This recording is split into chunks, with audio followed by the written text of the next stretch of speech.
안녕하세요. 투자의 인사이트를 더하는 주식 인사이트입니다. 오늘은 최근 로봇주 열풍의 한가운데에 있는 하이젠 RNM에 대해 이야기해 보겠습니다. 하이젠 RNM은 로봇의 스마트 액추에이터를 개발하고 산업용 모터를 만드는 기업으로 작년 6월 코스닥에 상장한 신의 로봇 관련주입니다. 공모가 7,000원으로 출발한 이 주식은 상장 후 한때 공모가 대비 7배가 넘는 폭발적인 상승을 보이며 투자자들의 큰 관심을 받았는데요. 그러다 보니 실적은 별로라는데 주가가 왜 이렇게 오르지? 하고 궁금해하는 분들도 많으실 겁니다. 이번 영상에서는 실적과 재무구조, 그리고 차트 흐름을 꼼꼼히 살펴보며 하이젠 RNM의 단기 중기장기 전망까지 이야기해드리겠습니다. 먼저 실적 분석부터 보겠습니다.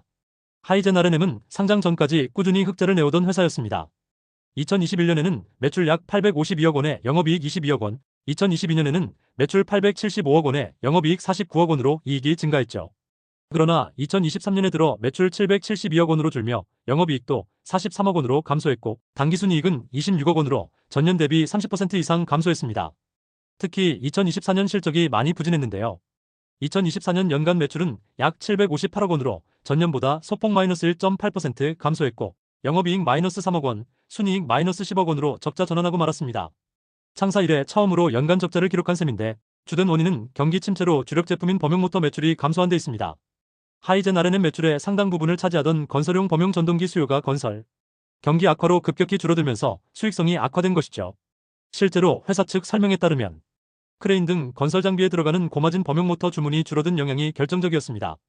그와 동시에 원자재 가격 상승 압박과 로봇, 액추에이터 및 전기차 모터 개발을 위한 R&D 투자 비용이 크게 늘어나면서 이익에 부담을 준 한 해였습니다. 2024년 분기 흐름을 보면 상반기까진 간신히 흑자를 유지하다가 상장 직후인 3분기부터 연속 적자를 기록했습니다. 2024년 2분기에는 약간이나마 영업이익 흑자 약 3억 원을 냈지만 3분기에는 마이너스 4억 원으로 적자 전환, 4분기 적자폭은 마이너스 8억 원으로 커졌습니다. 그리고 올해 2025년 1분기에는 매출이 약 182억 원으로 전년 동기 대비 6% 감소하고 영업손실 마이너스 24억 원, 순손실 마이너스 24억 원을 기록하며 적자폭이 더 늘어났습니다.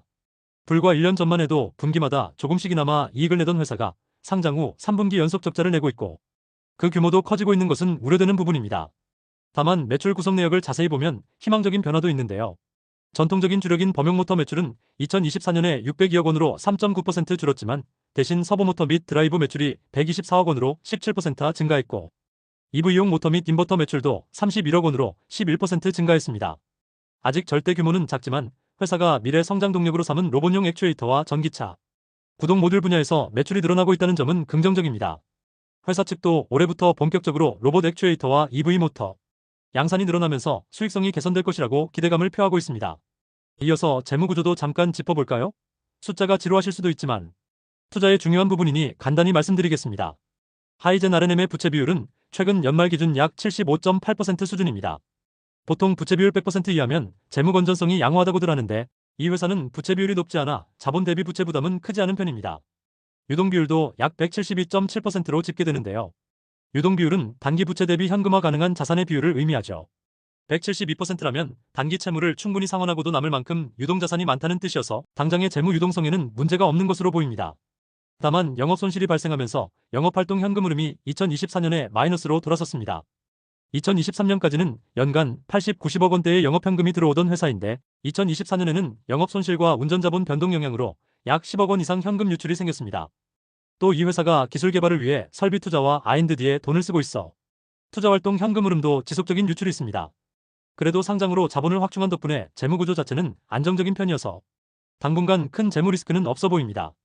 금융비용 역시 연간 10억 원대 중반 정도로 관리되고 있는데 문제는 이렇게 이자 비용이 발생하는 동안 영업이익이 마이너스라 이자조차 영업이익으로 못 갚는 상황이라는 점입니다. 결국 핵심은 빨리 본업의 수익성을 회복하여 현금 흐름을 다시 플러스로 돌리는 것이겠죠. 다음은 기술적 분석, 즉 차트 흐름을 살펴보겠습니다. 현재 주가 흐름을 보면 강한 상승 추세를 이어오고 있는 모습입니다. 특히 올해 들어 20일 이동평균선과 60일 이동평균선이 뚜렷한 상향 기울기를 그리고 있고 주가가 모든 주요 이동평균선 위에 위치해 있습니다. 일반적으로 이런 차트 모습은 중기적인 상승 모멘텀이 매우 강하다는 것을 의미합니다. 실제로 상장 직후 7,000원이던 주가가 불과 반년여 만에 5만원 근처까지 치솟았고 최근에도 3만원대 중반에서 4만원 선 가까이 탄력적인 움직임을 보여주고 있습니다. 로봇주에 대한 높은 관심과 기대감이 차트에도 그대로 반영된 셈이지요.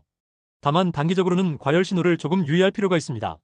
주가가 단기간 가파르게 오른 만큼 거래량 급증과 함께 일시적 조정 가능성도 늘 존재합니다. 실제 차트상으로 최근 며칠 새 윗꼬리가 달린 봉이 보이는데 이는 고점 부근에서 차익 실현 매물도 나온다는 뜻이죠. 기술적 지표들을 보면 일부 단기 과매수 권역에 진입했다는 분석도 있어요. 따라서 21선 수준의 단기 지지선 약 32,000원대를 확인하면서 접근하되 급등 이후에는 속도 조절 국면이 올 수 있다는 점을 염두에 두는 것이 좋겠습니다. 전반적인 추세는 우상향이지만 급등 뒤에는 조정과 횡보를 거쳐 에너지를 재충전하는 과정도 필요하니까요. 이제 전망에 대해 이야기해 보겠습니다. 단기적으로는 앞서 말씀드린 대로 주가가 많이 오른 뒤라 숨고르기 국면이 올 수 있습니다. 1분기 실적이 적자로 나온 점도 단기 재료로는 부담이어서 호재보다는 오히려 실적 부진 뉴스가 단기 조정의 빌미가 될 수 있거든요. 그래서 향후 몇 주 정도는 3만원대 중반을 중심으로 등락을 거듭하는 박스권 흐름이 나타날 가능성을 생각해 볼 수 있습니다. 투자자들의 열기가 계속된다면 물론 추가 상승을 바로 이어갈 수도 있지만 기술적 과열을 시키기 위한 건강한 조정이 오히려 더 탄탄한 상승을 위한 발판이 될 수 있다는 점 기억해 두시면 좋겠습니다. 중기적인 관점으로는 결국 실적 개선 여부가 관건이 될 것입니다. 회사 측은 하반기부터 로봇 액추에이터와 EV 모터 매출이 본격화되면서 올해는 이익 체력 회복의 전환점이 될 것이라고 기대하고 있습니다. 만약 2분기나 3분기 실적 발표에서 적자 폭이 눈에 띄게 줄거나 다시 흑자로 전환하는 흐름이 보인다면 주가는 한 단계 레벨업해서 상장 후 최고가 부근 재도전도 충분히 가능해 보입니다. 반대로 중기적으로도 적자가 지속된다면 지금의 주가 수준이 부담이 되어 조정 국면이 길어질 수 있겠죠. 현재 주가 수준 자체가 이미 실적 대비 높은 편이기 때문에 스토리만으로 끌고 가는 장세가 언제까지 이어질지는 미지수입니다. 6월 말이면 상장 1년을 맞이하며 기관, 의무보유 물량 등이 풀리는 시점도 있을 수 있으니 중기적으로는 수급 동향도 체크할 필요가 있겠습니다. 장기 전망으로 보면 이 회사의 미래는 성장 산업에서의 입지에 달려 있습니다. 하이젠 RNM은 로봇용 액추에이터와 모빌리티 전기차 모터라는 유망 분야에 일찍부터 뛰어들어 기술을 쌓아왔고 국내 범용 전동기 시장 점유율 3위라는 기존 사업 기반도 탄탄한 편입니다. 또 2026년 시행 예정인 전동기 효율 등급 I24 규제에 맞춰 고효율 모터 개발을 정부 과제로 수행 중인데 이러한 신기술 개발에 성공하면 새로운 매출 기회가 열릴 수도 있습니다. 만약 로봇 산업이 예상대로 성장 국면에 들어서고 하이젠 RNM이 그 밸류체인에서 핵심 부품 공급자로 입지를 굳힌다면 향후 몇 년간 매출 성장률이 크게 높아질 가능성도 있습니다. 그렇게 된다면 지금 높은 것처럼 보이는 주가도 장기 성장 스토리에 걸맞는 정당한 평가를 받을 수 있겠지요. 하지만 반대로 로봇 산업 개화가 예상보다 더디거나 경쟁사들에 밀려 시장 점유에 실패한다면 현재 시가총액 1조 원대에 육박하는 평가가 거품이었다는 이야기가 나올 수도 있습니다. 결국 장기적으로는 기대감의 실현 여부가 승부를 가를 것으로 보입니다. 기술력과 성장성을 갖춘 기업인 것은 분명하지만 투자자 입장에선 그 성과가 나타나는 타이밍을 잘 가늠해서 너무 앞서가지 않도록 주의해야 할 것입니다. 마지막으로 경쟁사 비교도 간단히 해보겠습니다. 하이젠 RNM과 비슷한 로봇 모터 관련주로는 레인보우 로보틱스, 로보티즈, 유일 로보틱스, 그리고 SPG 등을 꼽을 수 있습니다. 먼저 레인보우 로보틱스는 요즘 로봇주 대장격으로 불리는 업체죠. 협동로봇과 인간형 로봇 개발사로 유명하고 대기업의 러브콜을 받으며 주가가 큰 폭으로 뛰었습니다. 현재 시가총액이 5조 원이 넘는데 지난해 매출은 200억 원 남짓에 불과했고 영업이익도 소규모 흑자 또는 거의 손익분기 수준입니다. 그럼에도 불구하고 삼성전자 등 전략적 투자자의 지원 사격과 미래 성장, 기대감으로 PER이 수천 배에 달할 정도의 평가를 받고 있어요. 그만큼 시장이 향후 이 회사가 크게 성장할 것이다라는 스토리를 선반영하고 있는 것이죠. 로보티즈는 로봇 구동모터 분야의 선두주자 중 하나로 하이젠 RNM과 사업 영역이 일부 겹칩니다. 이 회사 시가총액은 대략 7천억 원 수준으로 하이젠 RNM보다는 약간 작고 최근 영업 손실을 내면서 PER는 의미 없는 상태입니다. 대신 로봇 전문 기업답게 교육용 로봇이나 서비스 로봇 솔루션으로 사업을 확장 중이라 성장성이 부각되고 있습니다. 유일 로보틱스는 산업용 로봇 자동화 설비 업체로 작년 말부터 인공지능과 로봇 결합 테마로 주목받으면서 시총 8천억 원대로 급상승했습니다. 아직 연 매출 300억 원대의 적자를 기록하고 있지만 로봇 SI 분야에서 독자적 입지를 바탕으로 향후 흑자 전환 기대가 반영된 상황입니다. 한편 SPG는 조금 결이 다른 비교 대상이긴 하지만 모터 관련주로 자주 언급되기에 넣어보았습니다. SPG는 가전제품과 산업용 소형 기어드 모터 시장의 강자인데 지난해 매출이 3,900억 원 수준으로 하이젠 RNM보다 훨씬 크고 영업이익도 꾸준한 알짜 기업입니다. 그럼에도 시가총액은 약 5천억 원대로 하이젠 RNM의 절반 정도밖에 안 되고 PER도 40, 50배 수준으로 로봇주들에 비하면 비교적 합리적인 편입니다. 이렇듯 전통 제조업 기반 기업과 미래, 로봇주들의 밸류에이션 격차가 큰 것이 요즘 시장의 특징인데요. 하이젠 RNM의 시가총액 약 1조 원, PBR 13배라는 수준 역시 현재 실적만 놓고 보면 높은 편이지만 같은 로봇 액추에이터 분야의 로보티즈나 한창 테마를 타는 유일 로보틱스와 비슷한 규모입니다. 결국 동종업계가 모두 고평가되어 있다는 말이고 이는 그만큼 미래의 거둘 성장의 과실을 현재 선반영하고 있다는 뜻이겠죠. 이러한 상황에서는 동화 속 꿈이 현실이 되느냐 아니면 한때의 꿈으로 끝나느냐에 따라 주가의 향방이 크게 갈릴 것입니다. 종합해서 말씀드리면 하이젠 RNM은 로봇 산업의 성장성이라는 날개를 달고 단기간에 높은 비상을 한 주식입니다. 재무 상태는 비교적 건전하고 기술력과 시장 잠재력도 갖춘 회사지만 단기 실적 부진이라는 분명한 숙제를 안고 있죠.